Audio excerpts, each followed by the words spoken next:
мынау не? Орталық Қазақстан, Тайпа Истидон, тасымалдар мәдениеті, мынау не? Павлодар облысы, Екібастұз ауданы.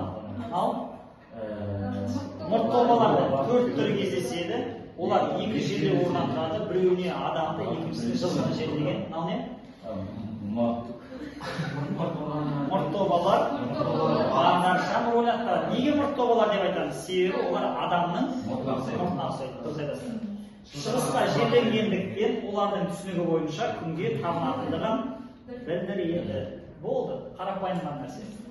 Енді солтүстік Қазақстан, Сарыарқаның солтүстік батысы аргентей немесе ақжалды жүрек атының иелері. Ол аргентейлердің екінші атауы, деректердегі. Ұлыбай тасымала, ол тасымалаға ұқсатады. Мынау не? Ақтау деген Есіл өзенінің оңтүстік жағалауы 5 қорғаныш қалашығынан тұрады. Қарлыға бөлігі кең өткел, ол қоныстағы Бірлік, Алыпқаш, Покровка, Бектеңіз бұл ақсыз зерттеген обалары. Келесі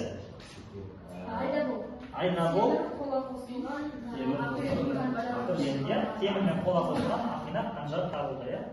Түсінікті ғой?